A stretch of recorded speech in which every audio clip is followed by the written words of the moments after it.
Hello, my name is Marcus. I'm the compiler of a collection of therapy quotes entitled 1001 Windmills of the Mind. This is TQ 1066 to 1075. Therapy quote number 1066 is in several parts. So here's the first part. By seeking to get rid of unwanted aspects of ourselves by projecting them onto non-threatening substitute others, the discomfort and painful inner conflict of, or ambivalence of facing these imperfect aspects as part of the self are avoided. Okay, so this adds to our collection of quotes on projection. Something we don't like about ourselves, we then find ourselves saying it belongs to someone else, and then we avoid the anxiety that we would feel if we were to accept that it's within us. So all defense mechanisms deal with anxiety. One of the threads throughout the series is prejudice, and the basic mechanism around that is projection. If the child had more experiences with his parents growing up that were more frustrating than loving, that's a traumatic experience. The theory is these memories condense and cluster together, and they become a picture or an imago. And this gets exaggerated, okay, because the child's feelings are infused with the memories, right? And it's painful to have those memories, which then can be personified in some kind of picture, let's say, or imago. So the person might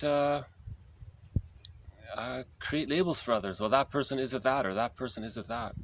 Okay, so you're projecting this image of the frustrating mother, let's say, onto non-threatening substitute others, and then you don't feel the anxiety within, right? So it's someone called that cowardice, some kind of emotional cowardice or intellectual cowardice, I think he said it was, right?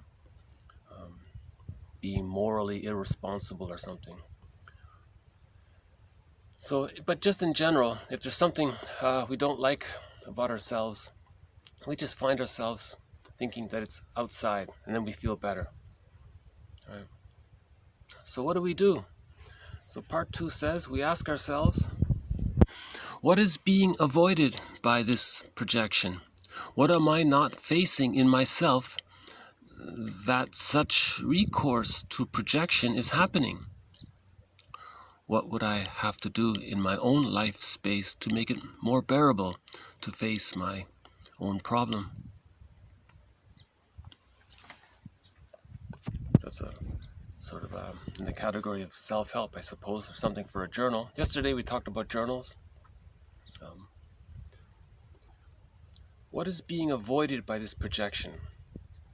Or let's say a judgment, a strong opinion about someone. So what is being avoided by doing this? By doing this, you're avoiding something within. What is it?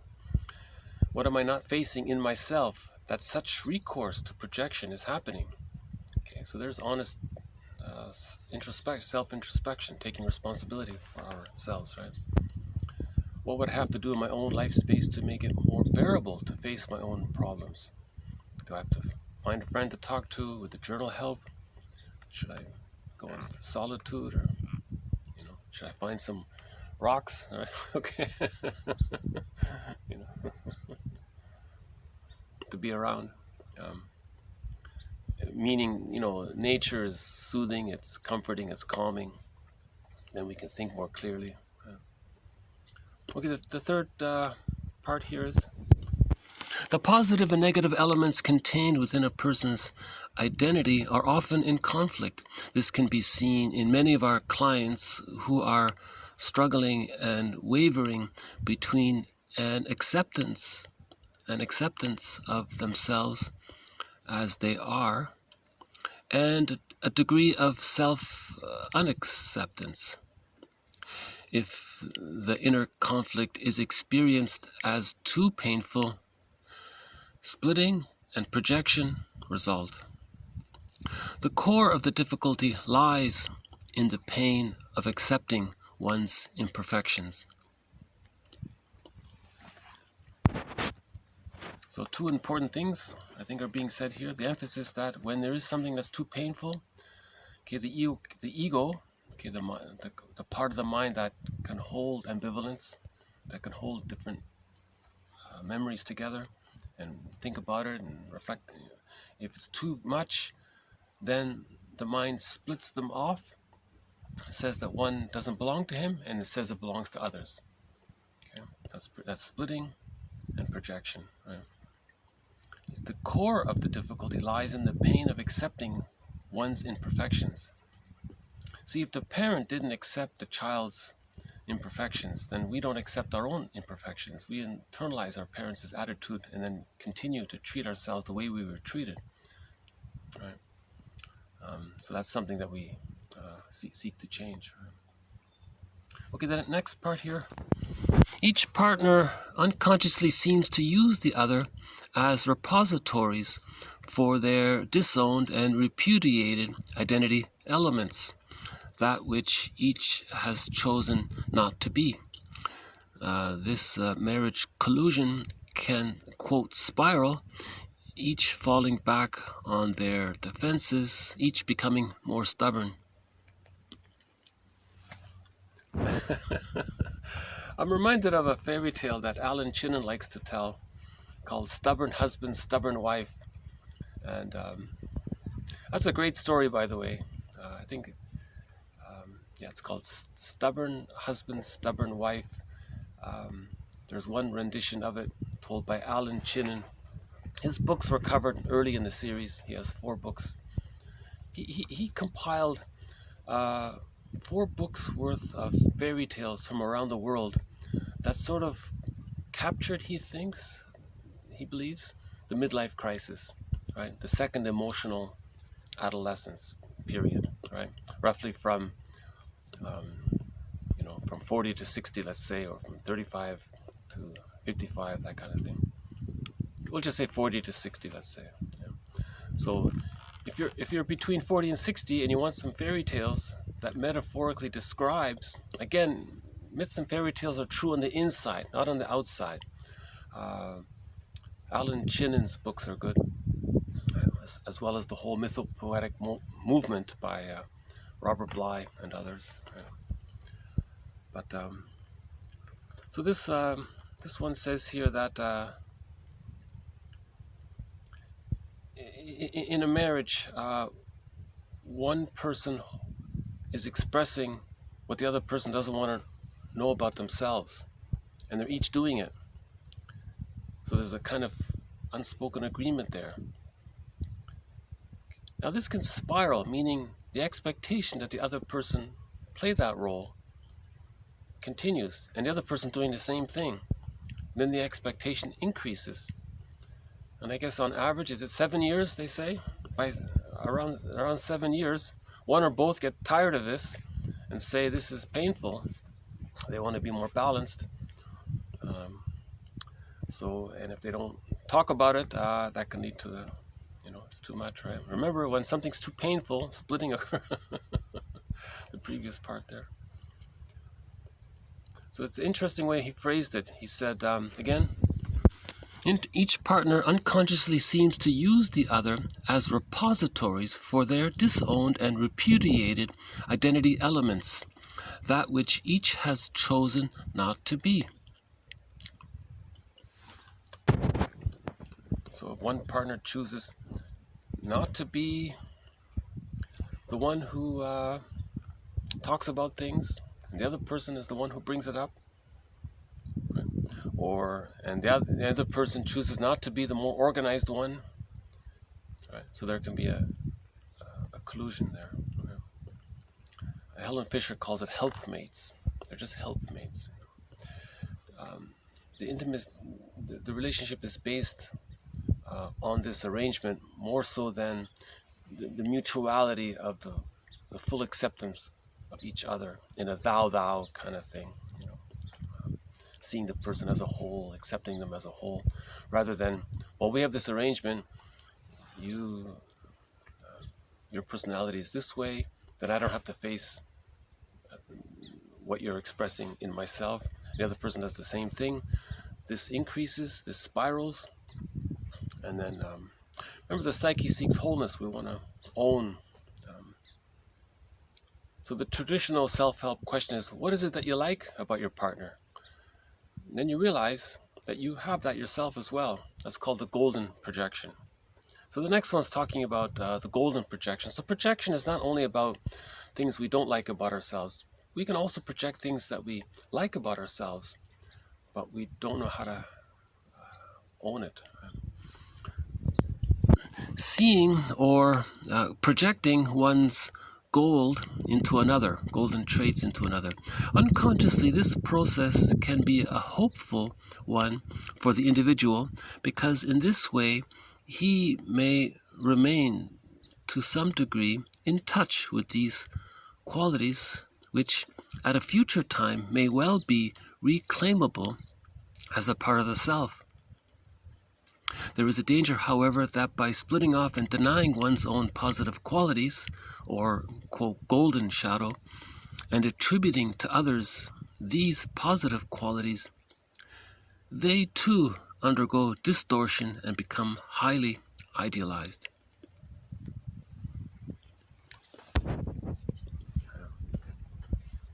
I think in one self-help book, the exercise was, who is it that you admire?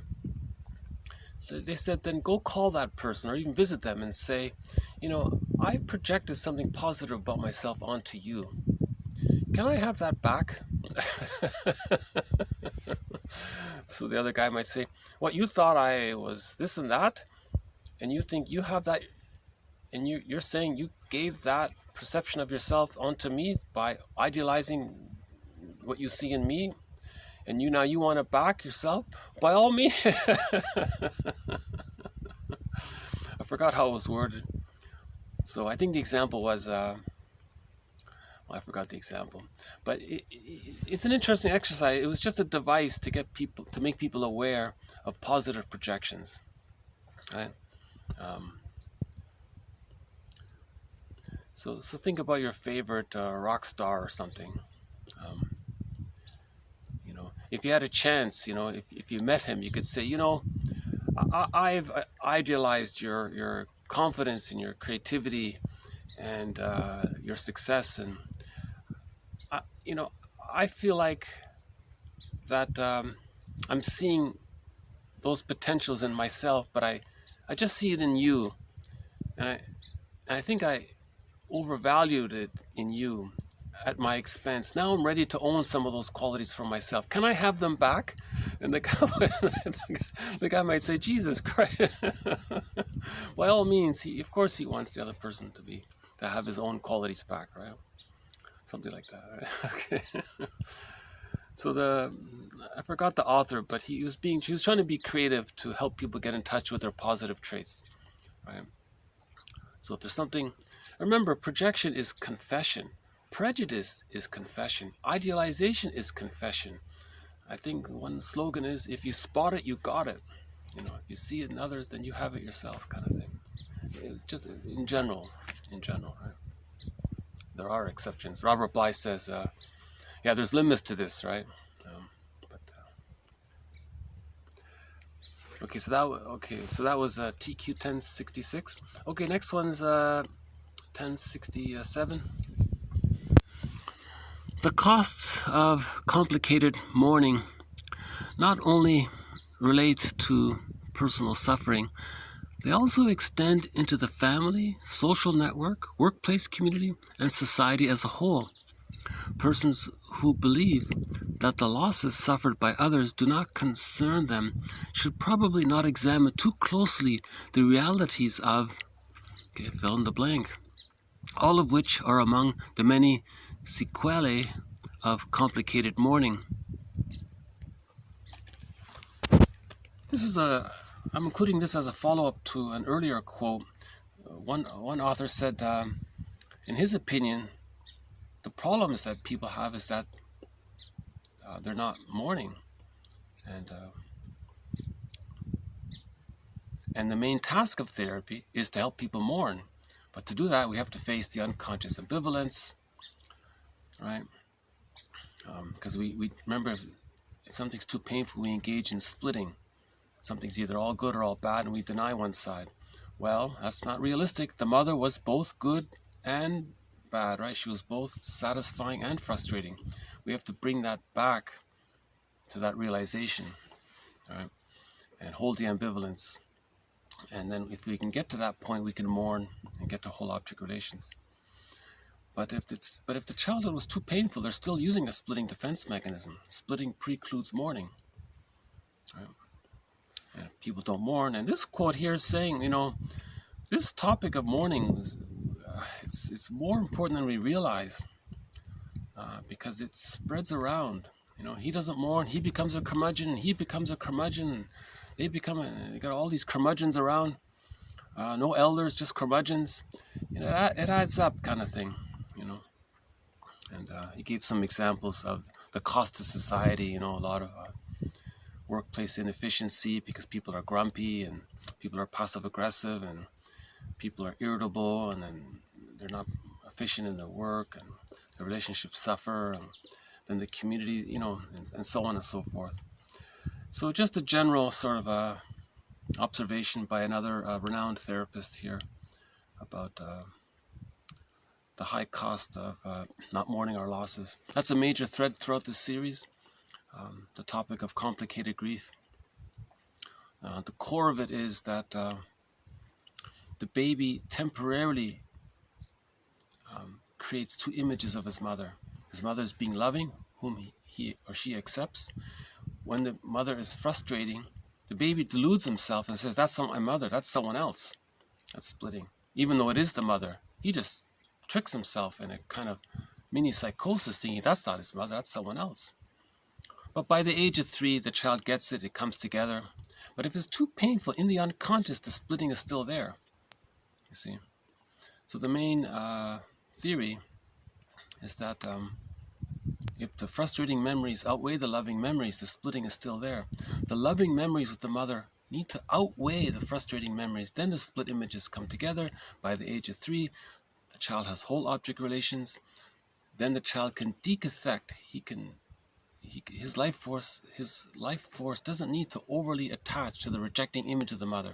Remember, the more rejecting the mother is, the more the child bonds to the mother, because the more he needs her, the more he bonds to her, right? I'm not sure what that is, but hold on. I don't know if you can see it, but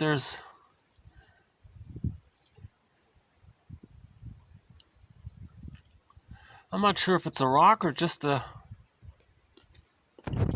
was hoping we might see a seal here today. If we're lucky, we'll see a heron. Well, we got a couple of seagulls here. Okay, that's a start. Okay.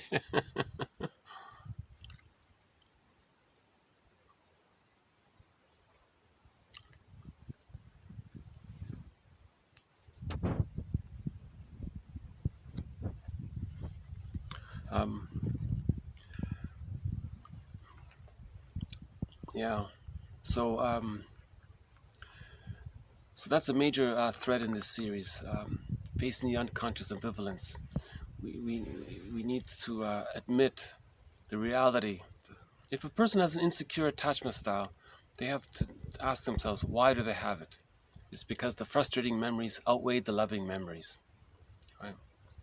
And now remember, a secure attachment style is needed to mourn losses, because with a secure attachment style, we have the psychological birth.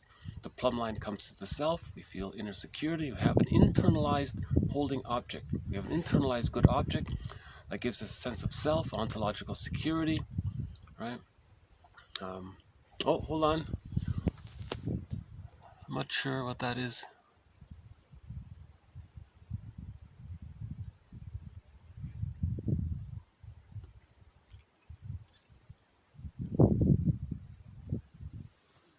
Might be just some crows. Yeah, it's not a rock because it's over there. Might be a seal or something. Okay.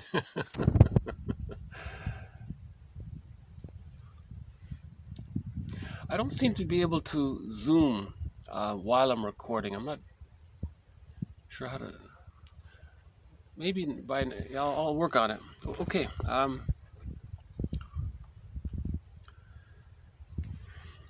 So where were we?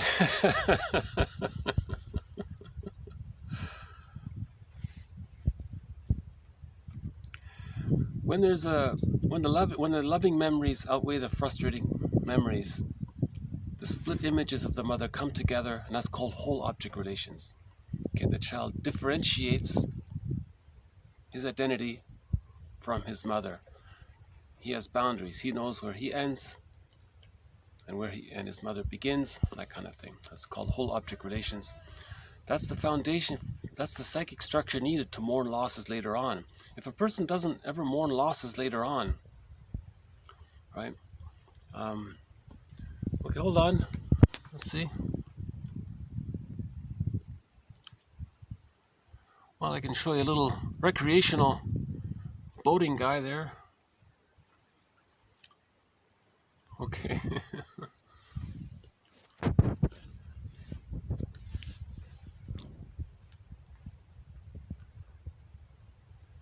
Yeah, that's amazing. That boat, you barely hear it. He's got a good engine there. Huh? What's that one there?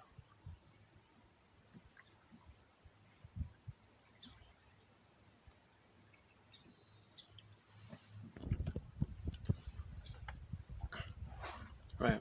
So with whole object relations, the person that's called a secure attachment style. A secure attachment style means that the loving memories outweigh the frustrating memories, thereby allowing the split images of the mother to come together to form a whole object. Right? Now, if that doesn't take place by the age of 5 at the latest, let's say, then his psychic structure, okay, is that his energy, his personal life force, okay, his prana, his chi, his vital living force, whatever we call it, it's too connected to the rejecting mother, the side of her that we reject, and then we project that rejecting mother onto others. Then we're overly attached to others with our negative opinion about others, because we're still trying to resolve the pain of growing up with a mother who's more rejecting than loving. So we're caught repeating, recreating, seeing things based on that original experience.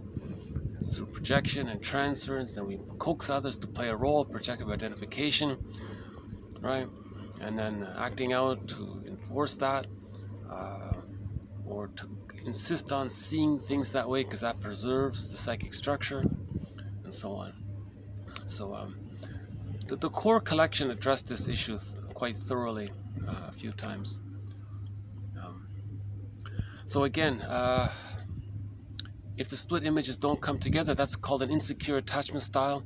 That takes various forms. There's the anxious one, the avoidant one, the hostile provocative one, the symbiotic disorder type, and a few others. That means the person doesn't mourn losses later on. That can lead to complicated grief, aggravated grief, prolonged grief, chronic sorrow. That's stress on stress. Then the amygdala enlarges, then the person becomes more sensitized to things, right? That can lead to nervous breakdowns, soul loss, burnout. Okay, proverbial midlife crisis can come at that point. Okay. If they still don't mourn the losses, they can end up becoming a curmudgeon, as one person said, not an elder. Right? And as we said yesterday and a few times before, Michael Mead says we need more olders to become elders, right? To face the unconscious, to face the truth of their childhood. You know, the very last quote in this collection here, hold on, let's see if we can jump for a sec. The very last quote here is, the importance of analyzing childhood for assimilation of the shadow. Okay? The concept of a person's shadow is a metaphor for all that a person is unaware about himself. Okay? So the importance of analyzing one's childhood. If we don't analyze our childhood, then we don't assimilate the shadow, meaning we don't heal the splits. We don't mourn. So this quote here, I only quote from the author in part, but he gives a very lengthy appeal about the high cost of too many people not mocking the hero's journey, mocking the idea of not healing our inner child of the past, mocking the idea of self-reparenting ourselves. Even pop culture does it quite a bit, you know. There's that song, Get Over It, a very aggressive song about it. Maybe he meant it in a certain way, but in the end, it became clear that that song was about the mother was triggered by the baby's legitimate needs. So how the mother dealt with the anxiety was, according to the song, the inference in the song was that the mother abused the child. The child identified with the aggressor. Okay, he grows up and has the attitude of the mother being abusive towards the child. Now, if he sees someone else who's vulnerable or weak or something, he has that attitude that his mother had to him. So that's what that song was about. Yeah, that's another thread in this series, that defense mechanism, identification with the aggressor. Okay, let's move on to maybe a lighter topic. This one's about emotional eating. It's kind of like a vicious circle, he says here. Quote, what goes on in the here and now when I reach for comfort food, even when I'm not physically hungry? 1, there's a narcissistic crisis. 2, pre-verbal affects or emotions. 3, a longing, a massive denial of inner reality. Okay, splitting, again, too painful, then there's splitting. Feeling the wish to act out, the defense by concrete action on the outside, which magically changes inner life. Okay, then the acting out or the binge eating, some measure of despair afterwards. Then we rationalize. Okay, then we repeat the cycle because the self-esteem hasn't been changed. So that's just one author's way of describing the cycle. You feel some anxiety. You're not physically hungry, so you use food because of all the sugar and the salt and the fat. It changes the chemistry. So the past recent videos talked about emotional eating, about Kohut's perspective about that. So may I refer you to the past 3 videos on emotional eating. Pre-verbal emotions, we don't remember those feelings, so we deny it. Now we go back to magical thinking. If the person binge eats and then he feels better, it mimics how the child thought that when he was a young child, everything revolved around him. And then and it doesn't work. It doesn't change psychic structure. I think 4 videos ago we talked about that. And then he's back to where he started from. Okay, this next one here, narcissism links with shame, prejudice links with self-hatred, and indifference to poverty is linked with hatred of our siblings. Okay, I didn't get that one, so I just leave it as a question mark there. He says here, if you're indifferent to the pain and suffering of others, maybe there's a link there to how you feel about your siblings. Interesting idea. Right? Prejudice and self-hatred, we know. Narcissism, shame, okay, we know. But this third one here, if there's indifference to the plight of people who are suffering,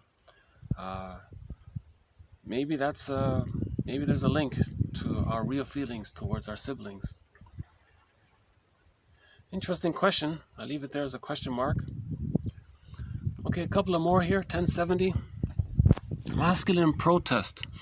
Neurosis in this interpretation rose from undue self-aggrandizement, or from a sense of inferiority roused by the failure of the mother to meet the child's needs.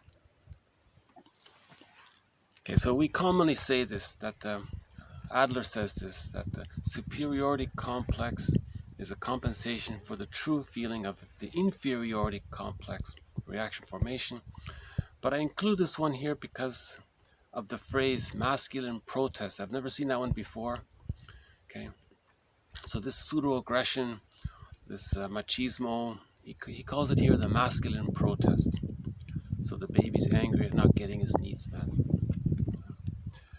Okay, the next one here.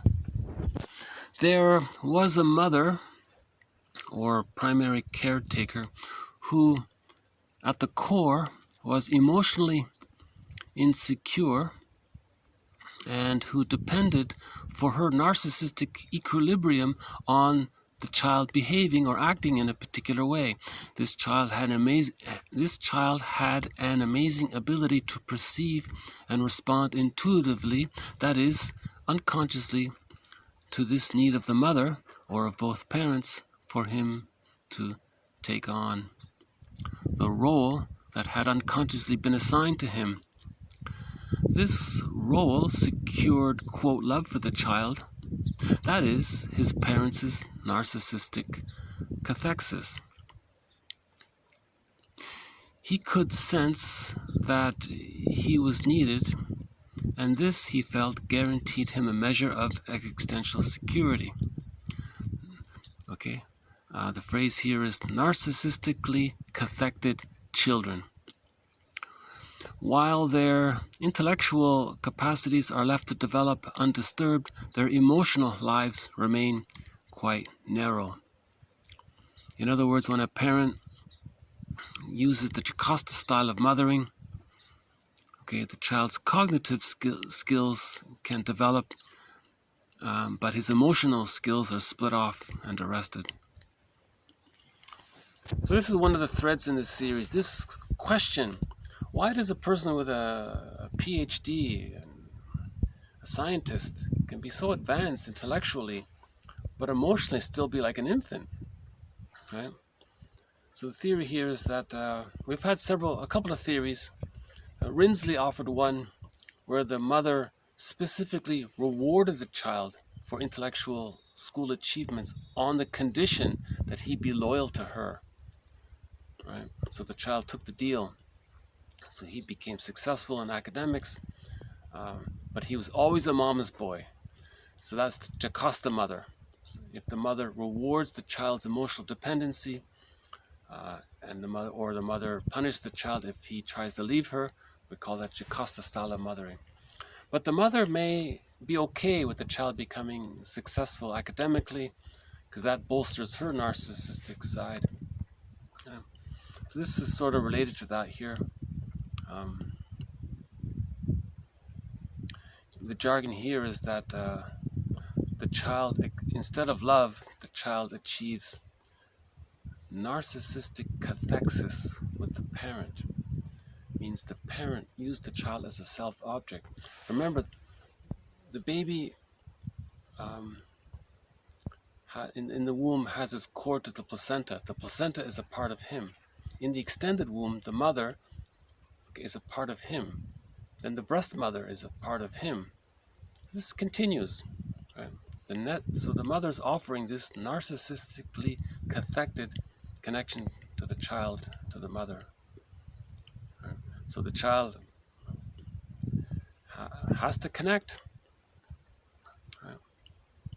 So the only way to get this narcissistic connection, if he meets the needs of the parent, but he's emotionally arrested. So it's just a variation of the idea of this split between intellectual development and emotional undevelopment. Why that happens. Right? Maybe some people have a high emotional intelligence, but because of their environment, didn't go to school, maybe they don't have the cognitive intelligence. That kind of thing. So that person can actually be more mature, even though they didn't finish high school. They could be more emotionally mature than the PhD person. That exists. So that's Rinsley's book, talks about that. Okay, next one here, rationalization. Another thread in our series here. Oh, this might be the heron, is it? Hold on.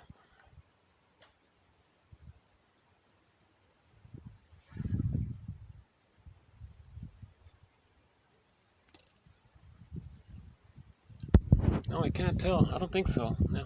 Okay. The heron's quite long. Right? Okay. Rationalization. Major thread in this series. Every defense mechanism is a thread in this series. It means you want to lie to yourself, and you're going to lie to others. But how do you do it? You use nice sounding arguments, false logic. It's convincing, and you believe it and others believe it. That's a rationalization. So so here are two ways of describing it. Rationalization refers to the usage of substitutive formations. Substitutive formations. Okay, lies in other words. As a reason for action. In the guise of these egosyntonic and socially approved substitutive motives, the original motives, okay, or the truth, okay, these are hidden and appear encrypted in consciousness.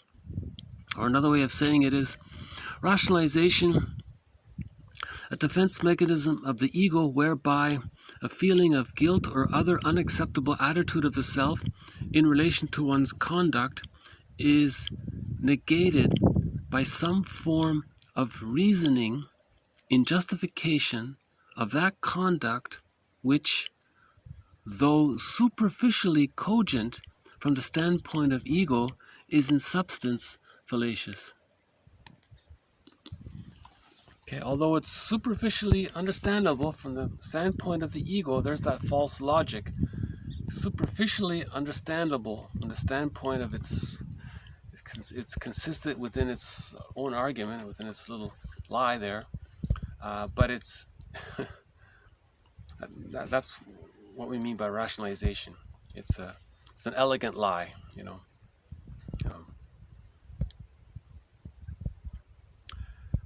Lachlan has the best definition of it in an earlier video about rationalization. Okay, next one, a couple of more. The unconscious is that substratum in which exist all the contents of the psyche of which we are unaware at any given moment. It contains all the memories that are not in our immediate field of consciousness. Any of these memories, either the objective memories of our outer life or the subjective memories of our inner life, okay, given the ego strength or the container or the vessel or the vase, okay, to do so can come to the surface and become conscious. So again, another reference to the idea of humanity's third narcissistic injury, that there is such a thing as an unconscious. Klein says we live in two worlds. That looks like it could be the heron. Hold on. Let's see if we can...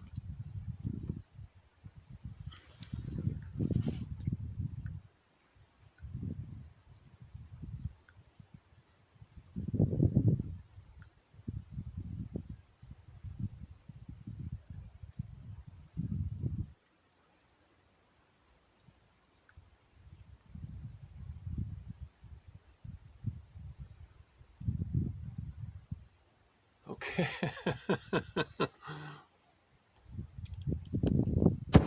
Not sure if it showed. I tried to enlarge it, but I don't think it enlarged. Okay. Yeah. Humanity's third narcissistic injury. So once again, so pop culture lists Copernicus as offering humanity's first narcissistic injury. Probably wasn't him. It probably was from Asia or Africa, way before it. But anyways, you know, he's the guy that said, or openly said,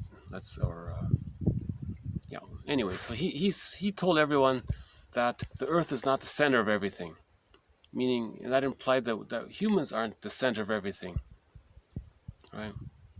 That not everything, not the stars and the sun and the other planets revolve around Earth, giving the feeling that not everything revolves around a certain person. So humans transfer their narcissistic pride about themselves onto the planet, thinking the planet is the center of the universe. Now we know the Earth is not the center of the universe.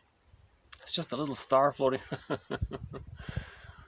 And people didn't like that. It took hundreds of years, apparently, for people to accept it. And then Darwin offered us humanity's second narcissistic injury, that we're very connected to nature. We have a lot in common with the mammals. A puppy can be traumatized. Humans can be traumatized, and both can have PTSD. So we have a lot in common with the natural world. We're very much connected with the natural world. False alarm. Just a seagull.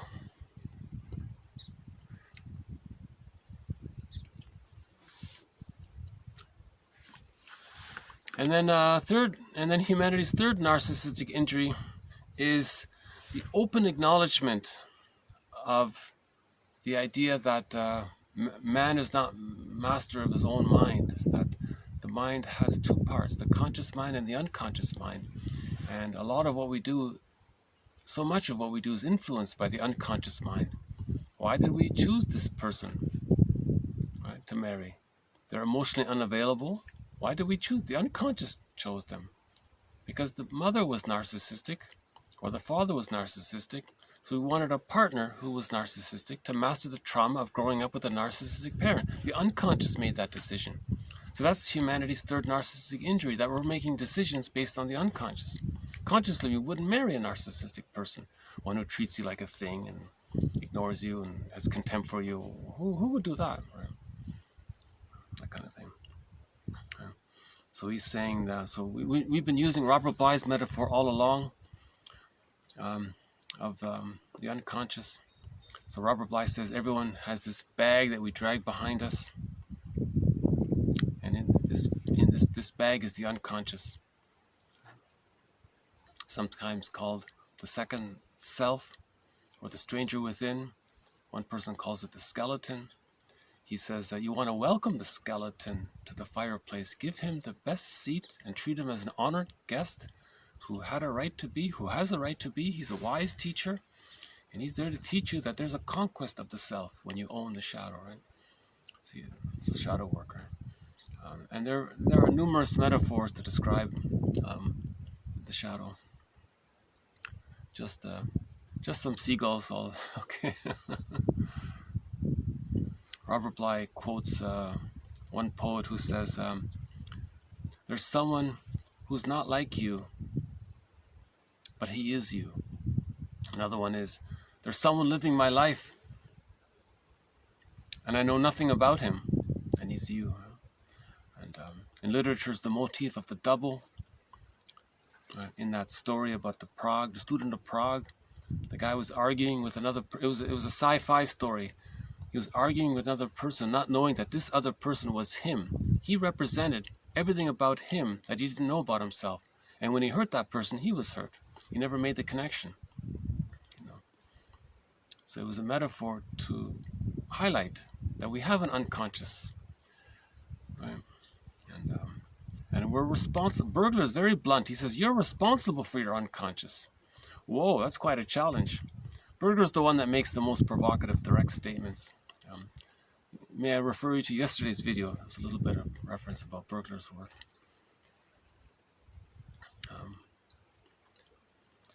So the unconscious, yesterday there was a quote about the person recreating difficult situations for himself. He's the guy that ran out of gas on the highway. Why did he do it?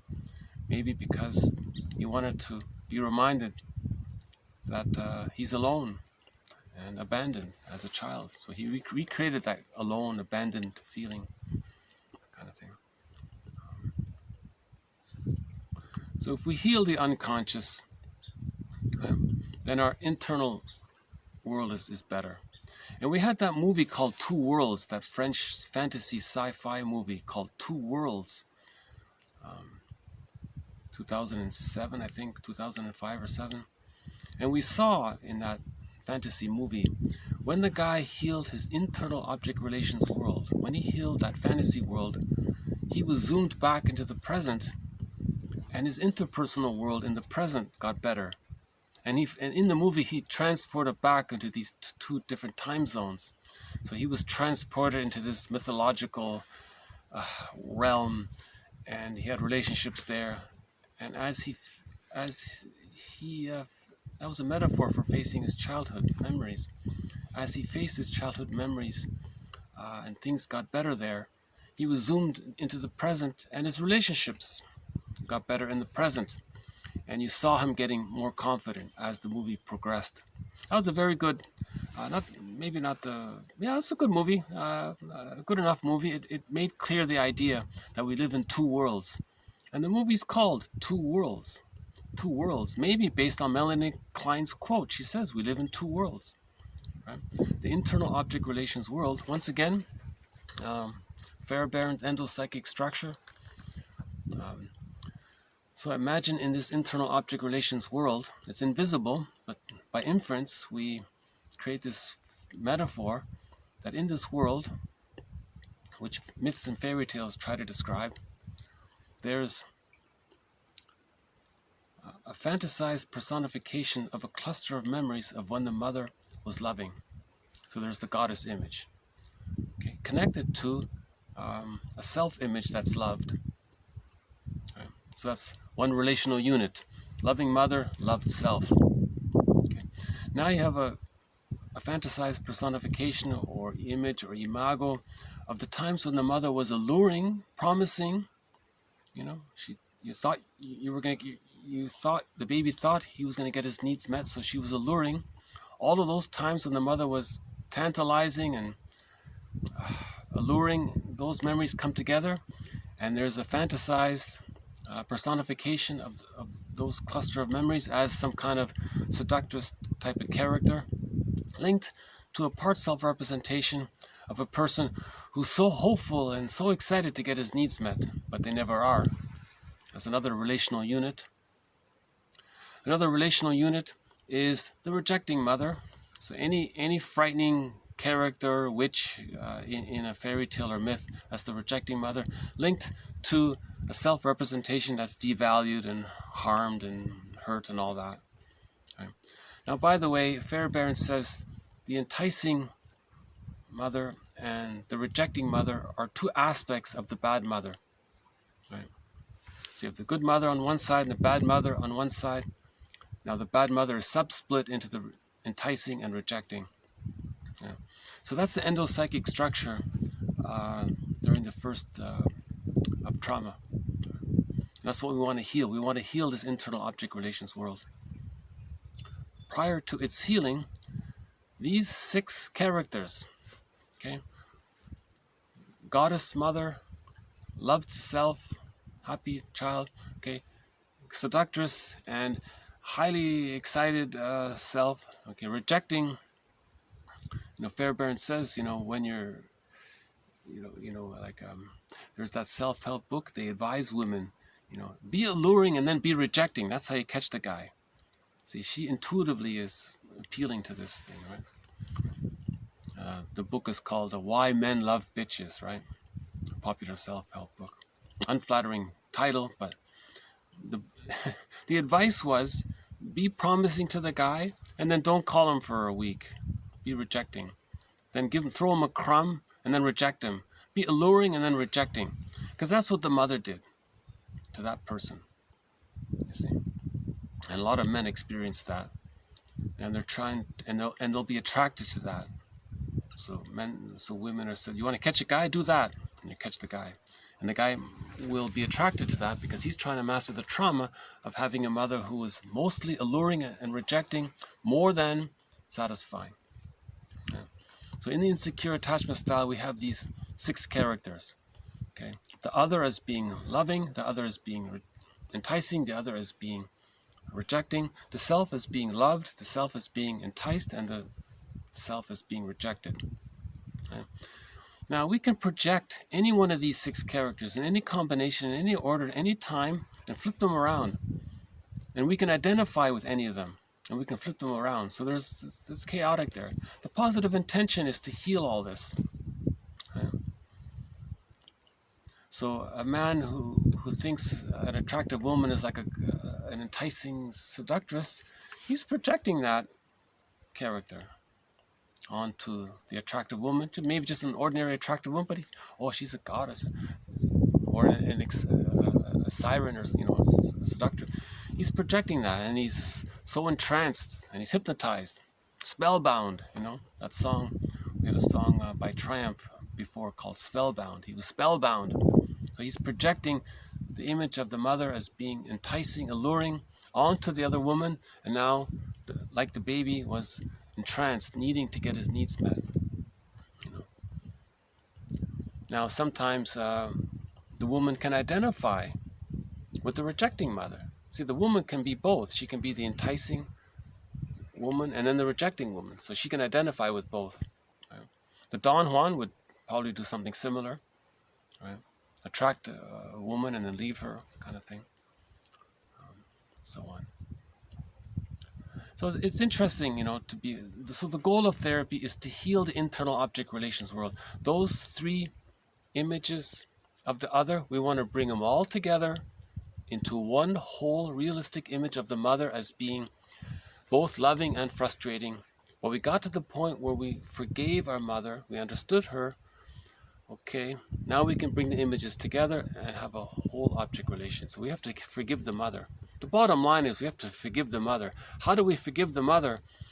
Okay, you have to look into her history, what she went through, okay, and look at the intergenerational trauma that she went through, and how she had to cope with what she went through, what defense mechanisms she went through, and then how she was trying to get her needs met, and how she was repeating. Okay, then you have to understand intergenerational trauma. So we got to get to a place where we can kind of forgive our parents. Then we get whole object relations. Now, at the same time, reparation of the other leads to reparation of the self. To heal the self, we have to forgive the other. They go hand in. Someone said you can't even really tell the difference. When you forgive the other, treat the other, then you heal as well. So the goal is to get the whole object relations, the thou, the mutuality, right? I'm okay, you're okay, right? And in the process of getting there, we're mourning. Then with the whole object relations, then the life force can attach to the self-representation. And that's the psychological birth.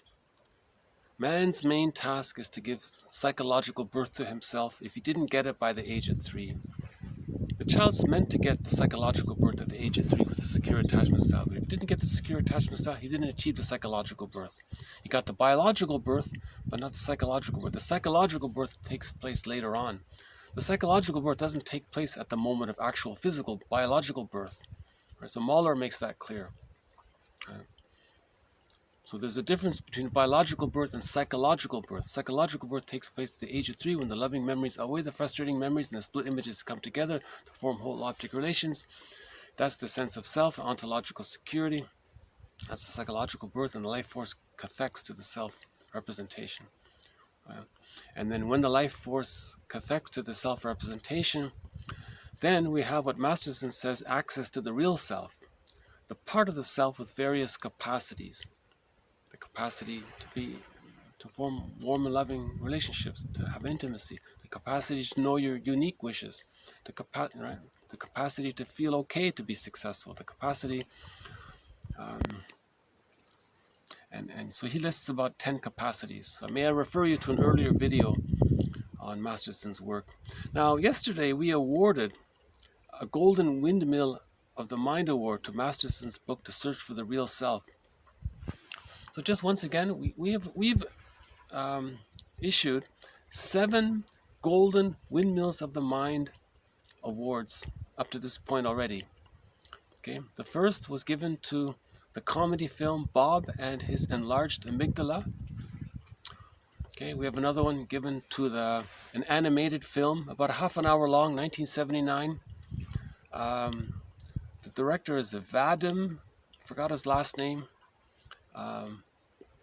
It's hard to find, but if you can find it, it's a great movie about Peer Gynt. So it's an animation about Peer Gynt, 1979. It's originally in Russian, but there are English subtitles. Very hard to find. It was briefly available on YouTube. I noticed they took it down. Very unfortunate. That's the best portrayal of the Peer Gynt story. So again, the Peer Gynt, that's a variation of the Don Juan, the puer, the boy who won't grow up, the narcissist, okay, toxic masculinity, or the one here was, today we had the masculine protest, okay, the boy who can't grow up, okay, and he's entitled and selfish and uses others, and all that we know about the narcissist. That's the second Gold Windmill of the Mind Award for that film. A third one is for Robert Bly's audio collection regarding the men's movement, the book Iron John, and the book Sibling Society, and all of those seminars he gave on psychology. That's three. We have a golden windmill of the Mind's Award for James Masterson's book, The Search for the Real Self. In that book, there's discussion about the real self. It's a part of us with various capacities. Another one is for Karen Horney's book, Our Inner Conflicts.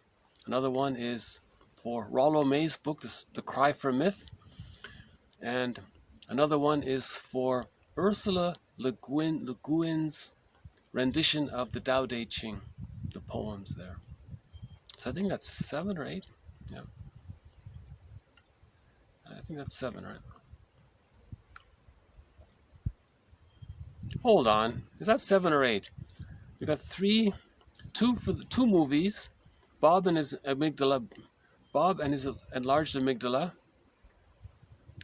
Okay. Peer Gynt, that's 2. The audio, Robert Bly's audio, that's 3. Okay. Now the books, Cry of Myth, Rollo May, Our Inner Conflicts, Karen Horney, James Masterson, The Search for the Real Self, that's 6. Yeah, the 7th is Ursula, so 7. Okay.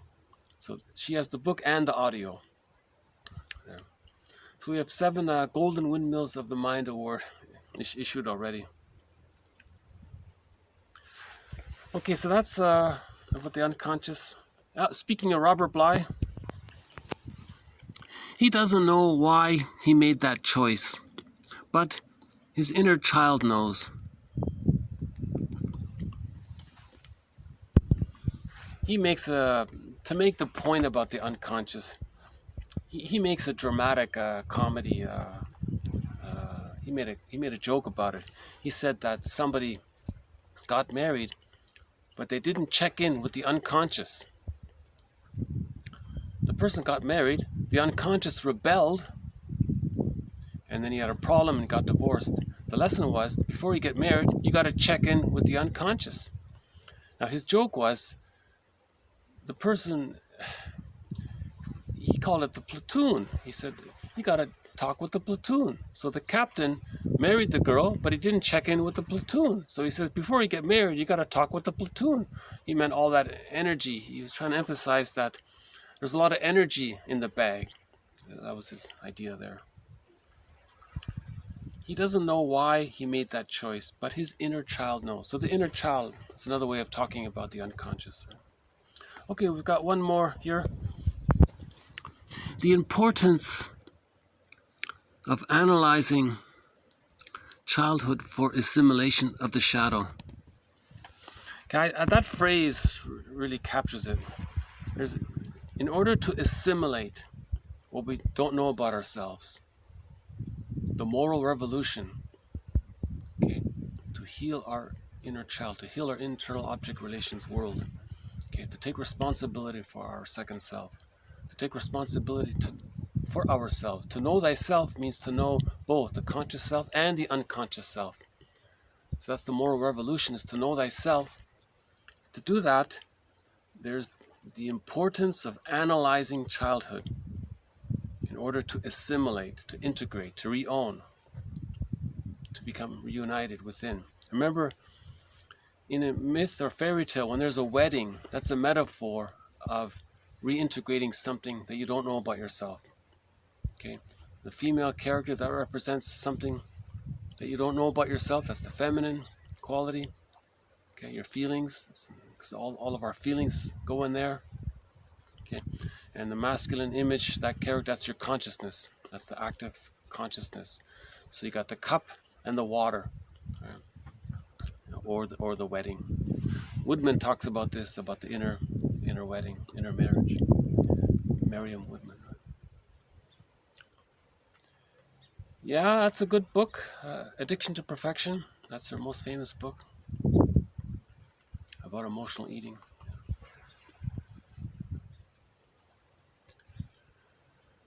Okay. So what's the view here? Oh, we got a boat there. Yeah, it's been quiet here today. A lot of seaweed today. Okay.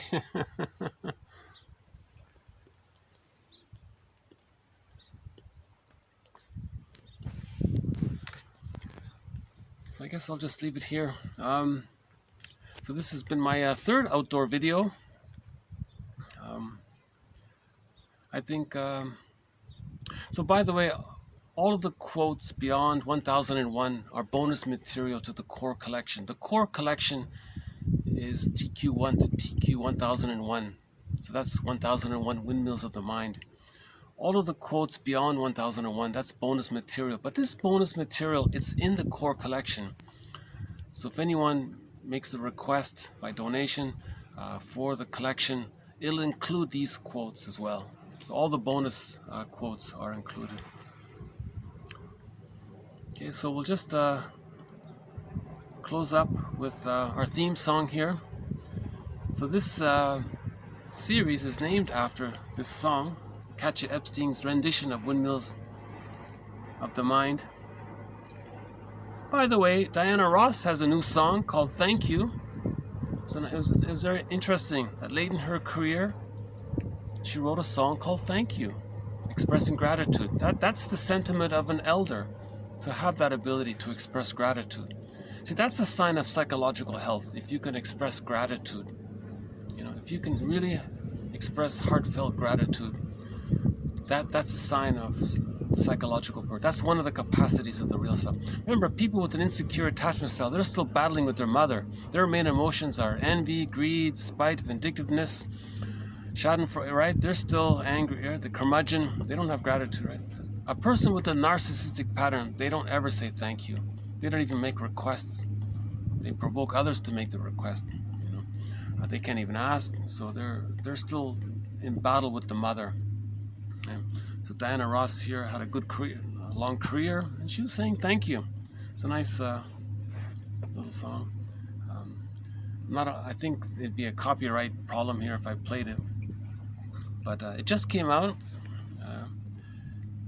Thank you. So let me say thank you. Thank you for your patience, and I know I sort of stumble along when I make these videos. So thank you for your patience if you're watching. As mentioned yesterday, if my delivery is, you know,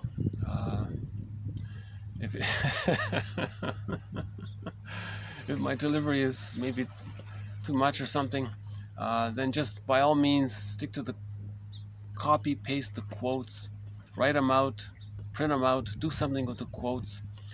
I think the greatest value is the quotes. My presenting the quotes is in large part for myself, so I can integrate them and understand them. If by chance it helps anyone else in understanding the material, that's great, that's a bonus. So the core value of the 1001 Windmills of the Mind collection are the quotes.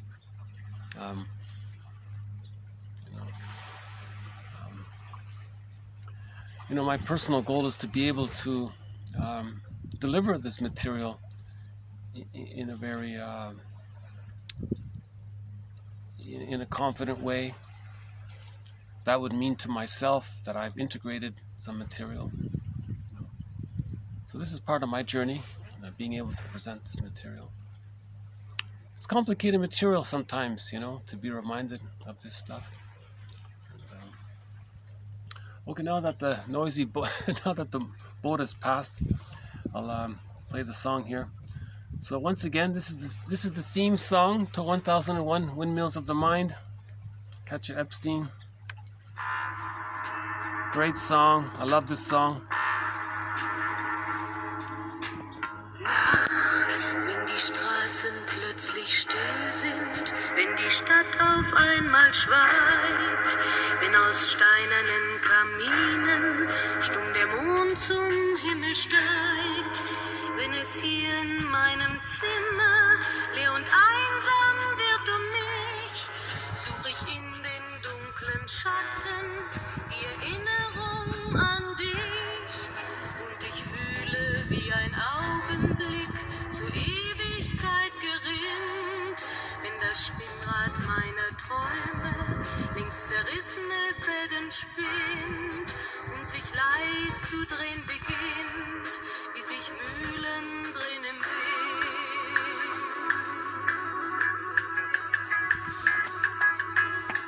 Und es kreisen die Gedanken. Okay, so thank you very much. This has been TQ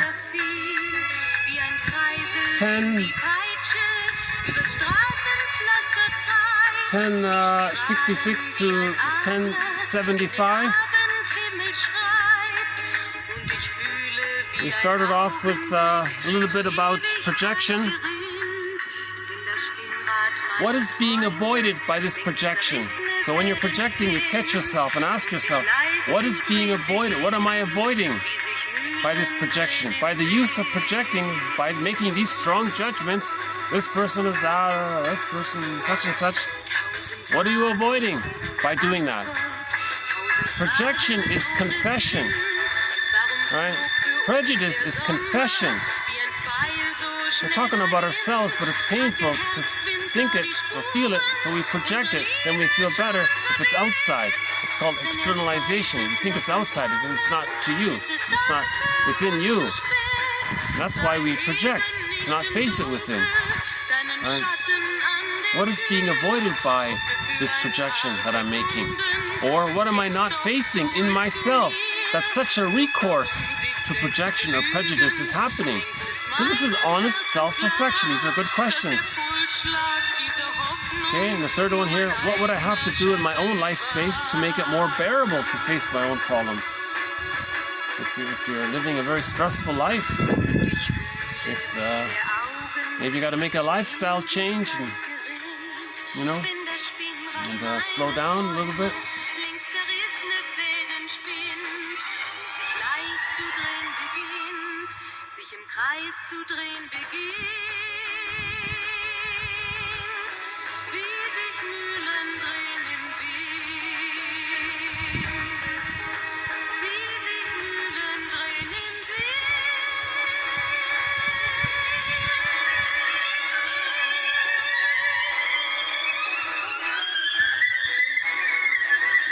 I would say my second favorite rendition of this song, which I like very much, is one by Barbara Lewis. Barbara Lewis, right? Windmills of the Mind. That's an excellent rendition of it. Those are the two best, I think the two best renditions, or I should say my favorite renditions. Jose Feliciano has a rendition. It's not too bad. Don't really listen to it too much. I think Tina Arena, is it? She has a rendition. She sings part of it in French. That's not bad. But this one here really, she belts it out, you know.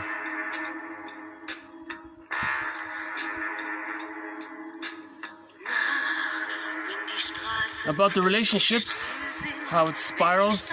If there's a collusion there, you know, one partner says to the other, you do all the feeling. The other partner says, all right, well, then you do all of the organizing and being stable and all that. So you do the thinking, I'll do the feeling, and we keep it like that. Well, that can accelerate. Then the person does too much thinking and not enough feeling. You'll feel lonely. The other person thinks this is too emotional. I need more. You see, so it's just an interesting way of phrasing it. The other is a repository for their disowned and repudiated identity elements. Identity elements. I've never seen that before. Identity elements, disowned traits. Feeling is an identity element. We can project our gold onto others. Someone called it a safety deposit box, a psychic safety deposit box.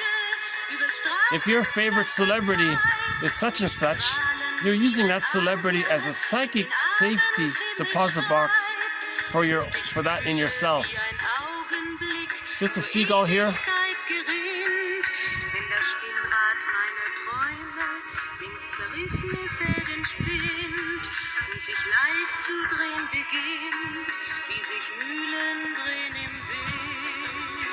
Here we talked a little about a complicated morning. We talked about emotional eating a little bit. And an introduction to a new thread here. If a person is indifferent to the suffering of others, does that mean they hate their brother or sister? Is there a connection there? It's just a question mark. I don't know. So hopefully we can follow up on that one. That'll be a new thread. Here we had the phrase masculine protest as a synonym for the machismo and the he-man and the macho man and all that.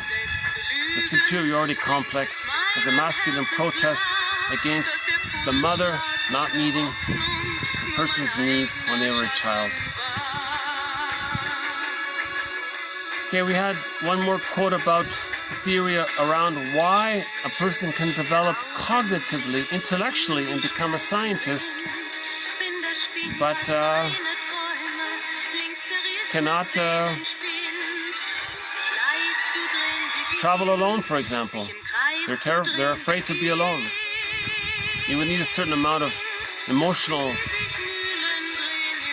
maturity to be able to travel alone, let's say. Or to make an I statement. They might have 5 PhDs in linguistics, let's say, but they can't make an I statement with their partner. Amazing, right? They might have a PhD in linguistics, but they can't make a simple I statement. Remember, an I statement. So just briefly once again, so we'll borrow Marshall Rosenberg's rendition, his rendition of an I statement. He calls it OFNR, O-F-N-R, observation, feelings, needs, requests. So he says, if something happens, that's the observation, that's the trigger. So you say to your partner, when you said this, when I heard this, that's the trigger, that's observation. Something got triggered to me. I felt something that I felt as a child. Okay, that feeling was connected to an unmet need that I had as a child. Okay, that's an I. So you're just explaining OFNR. Then you make some kind of request. It might be for understanding. Do you mind relaying back to me what you think you heard me just say, so I know it came across? And she might say, oh, when I said that, that reminded you of when you were a kid. You had a need for such and such and didn't get met, and what I said reminded you of all that. Okay, I get it now. Did I get it right? Yes, thank you for hearing me. So that might be an I statement.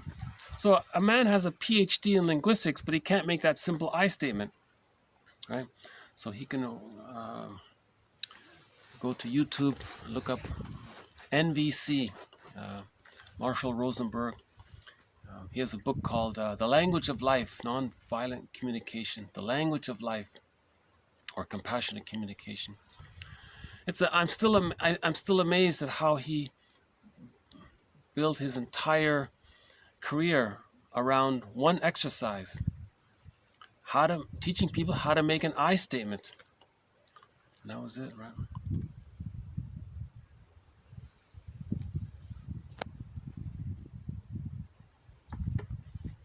No.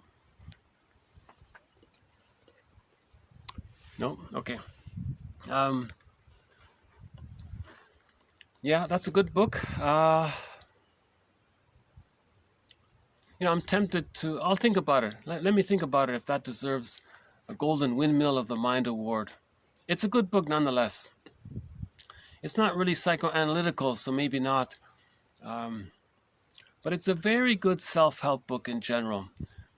It talks about the link between feelings and needs. His main argument is that when you have a feeling, identify that if it's a good feeling, you got your need met as a child. If it's an uncomfortable feeling, that means the need that you had, you may have had a need as a child and it didn't get met, then you felt poorly, right? So he emphasizes this link, making this link between feelings and needs.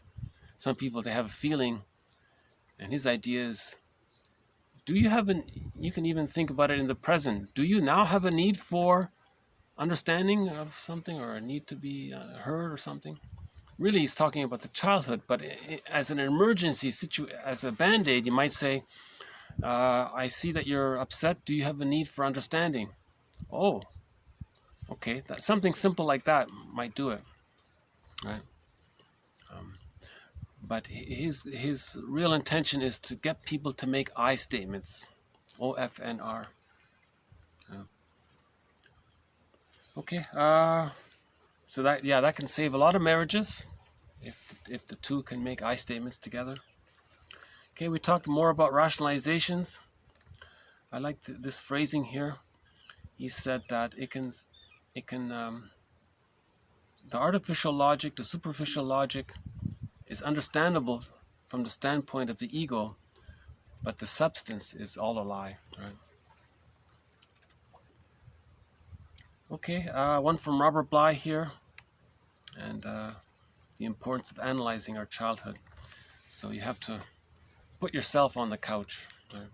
Find a little photo of yourself as a little child and put him on the couch, and then be that little child and speak for him in your journal, kind of thing. Okay, so I'll just end it on a crow. Is that a crow? Hold on.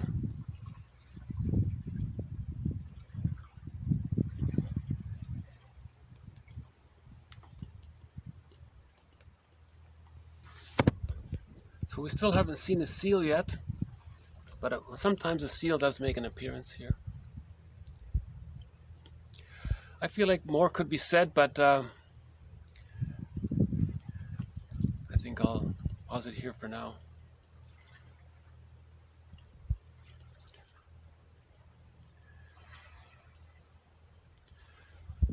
Yeah.